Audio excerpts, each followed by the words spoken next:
everyone, welcome back to my channel Vlogs with Prasanti মোৰ YouTube চেনেলটিত আপোনালোক সকলোকে স্বাগতম জনাইছো। আজি মোৰ চেনেলটিত এটি ৰেচিপি ব্লগ লৈ আহিছো। খুব সিম্পল ৰেচিপি হয়, লোকেল চিকেন ৰেচিপি হয়। আহকচোন মই ভিডিওটো আৰম্ভ কৰো।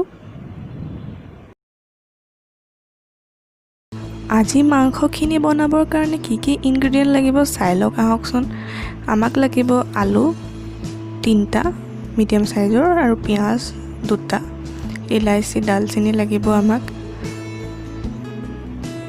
আৰু এয়া মাংসখিনি মেৰিনেট কৰি থৈছিলো আদা নহৰু পেষ্টেৰে।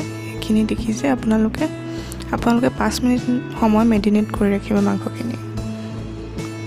ঠিক এনেদৰে ইচ্ছা কৰিলে আপুনি 2-3 টুকুৰামান পিয়াজ কাটি দিব পাৰে তাতে।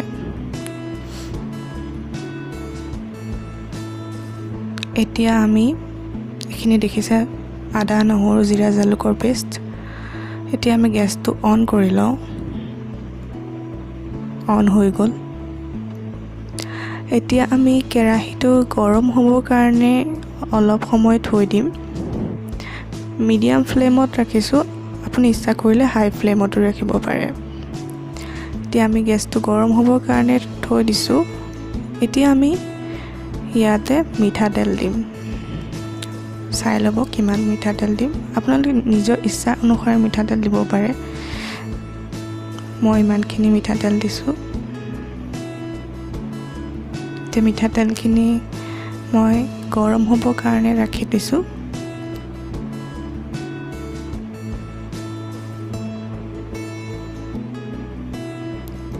এতিয়া মই আদা নহৰু জিৰা জালুকৰ পেষ্টখিনিতে মই হালধি আৰু নিমখখিনি দি দিছো।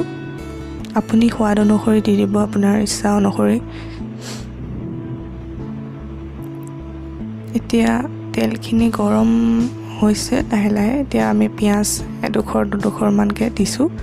আলুখিনি ভাজিব লাগিব প্ৰথমতে, সেইকাৰণে আলু দুডোখৰকৈ এনেকৈ দি যাব।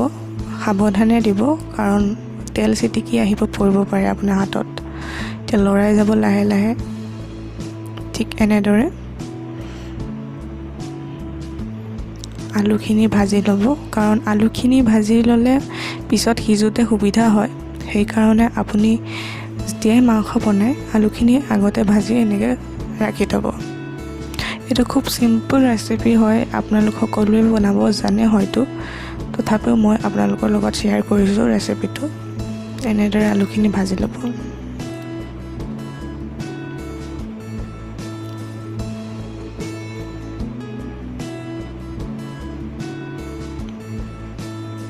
আলুখিনি সম্পূৰ্ণকৈ বেছি ভাজিবও নালাগে, আধা ভাজাকৈ ৰাখিলেও হৈ যাব।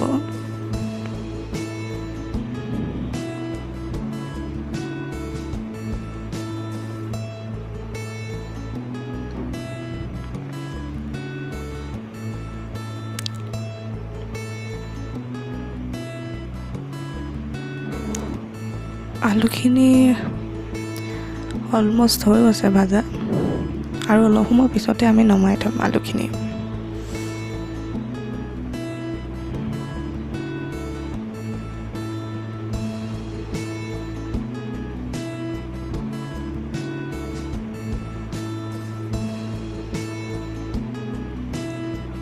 আমি লাহে লাহে আলুখিনি নমাই ৰাখিম।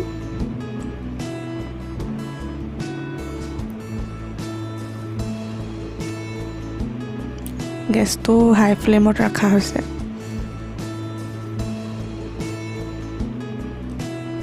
এতিয়া আমি আলুখিনি নমাই দিছোঁ।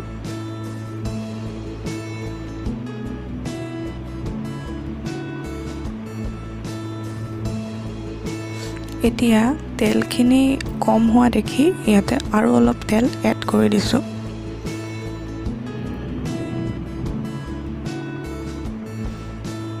আপোনালোকে নিজৰ ইচ্ছা অনুযায়ী তেল দিব পাৰে। কোনোবাই বেছি তেল খাব ইচ্ছা কৰিলে তেল সৰহকৈ দিব, আৰু যদি কম তেলত খাব বিচাৰে তেল অলপ কমাই দিব।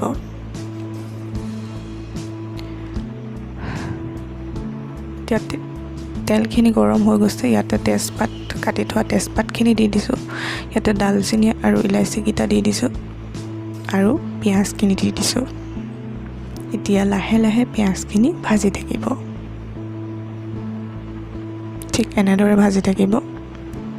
পিঁয়াজখিনি ৰঙচুৱা নোহোৱালৈকে এনেদৰে ভাজি থাকিব।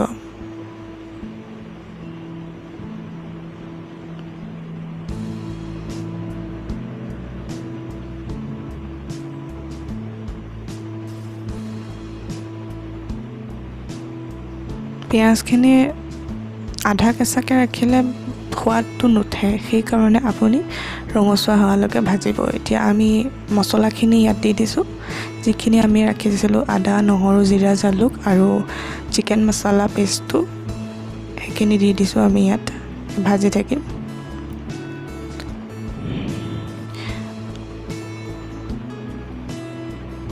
মছলাখিনি এনেদৰে অলপ সময় ভজাৰ পিছত আমি মাংসখিনি এড কৰিব পাৰিম। আৰু আমি গেছটো মিডিয়াম ফ্লেমত ৰাখিছোঁ।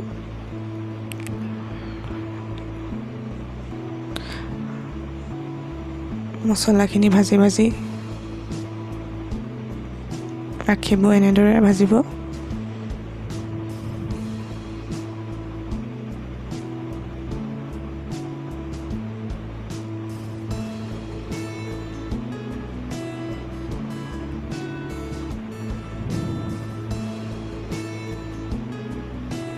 দুই মিনিটমান এনেদৰে ভাজিব মছলাখিনি।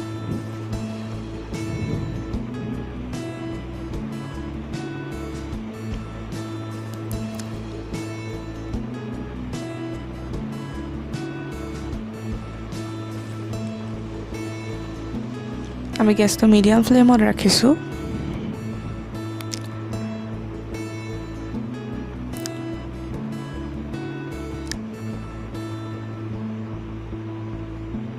এতিয়া আমি মাংসখিনি ইয়াতে দি দিছোঁ, যিখিনি আমি মেৰিনেট কৰি ৰাখিছিলোঁ মাংস, সেইখিনি এতিয়া দি পেলাই আমি ভাজি আছোঁ। এইদৰে লাহে লাহে ভাজি থাকিব।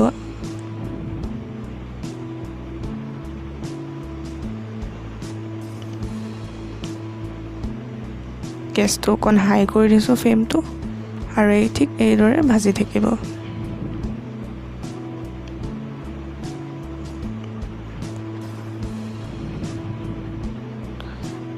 এতিয়া আমি মাংসখিনি অলপ সময়ৰ কাৰণে এনেদৰে ৰাখি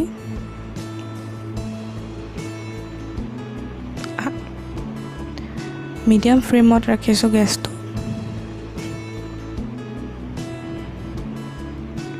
পুনৰবাৰ এনেকৈ অলপ মাংসখিনি লৰাই দিব,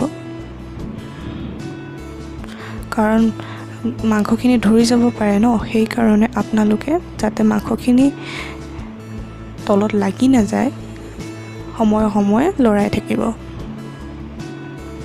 এতিয়া আমি অকণমান মাংসখিনি, যিখিনি মছলা পানী ৰৈ গৈছিলে, সেইখিনি আমি ইয়াত এড কৰি দিম।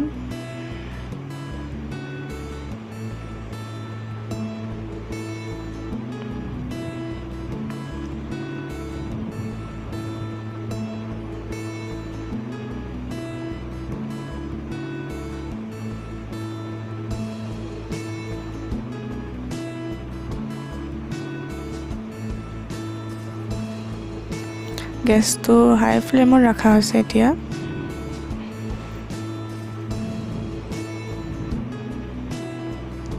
সিজিবৰ কাৰণে এইদৰে আপোনালোকে ৰাখি দিব আৰু সময়ে সময়ে লৰাই থাকিব।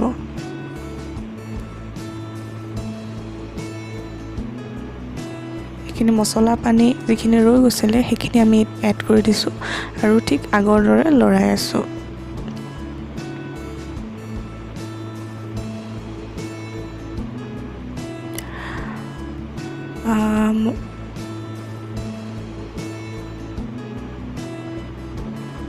ভিডিঅ'টো যদি আপোনালোকে চাই ভাল পালে, তেন্তে প্লিজ মোৰ ভিডিঅ'টো লাইক কৰি দিব, কমেণ্ট কৰিব আৰু শ্বেয়াৰ কৰি দিব, আৰু মোৰ চেনেলটো ছাবস্ক্ৰাইব কৰিবলৈ নাপাহৰিব।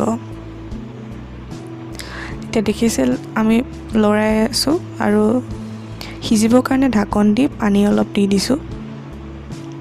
আমি গ্ৰেভি কৰা নাই, আমি অলপ সৰহকৈ পানী দিছোঁ, জোল হিচাপে ভাতৰ লগত খাবলৈ খুব ধুনীয়া হয় সেইকাৰণে আমি ইয়াত পানী এড কৰি নিজৰ প্ৰয়োজন অনুসাৰে আপোনালোকে পানী এড কৰিব পাৰে আৰু ঢাকন দি দিব উতলিবলৈ দিব অলপ সময় এতিয়া দেখিছে মাংসখিনি হৈ গৈছে এতিয়া আমি গেছটো অফ কৰি দিম আৰু এতিয়া আমি এনেদৰে পৰিবেশন কৰি পেলাই আলহীক খাবৰ কাৰণে দিব পাৰোঁ আশা কৰিছোঁ মোৰ ভিডিঅ'টো চাই আপোনালোকে ভাল পালে তেন্তে প্লিজ মোৰ ভিডিঅ'টো লাইক কৰি দিব ধন্যবাদ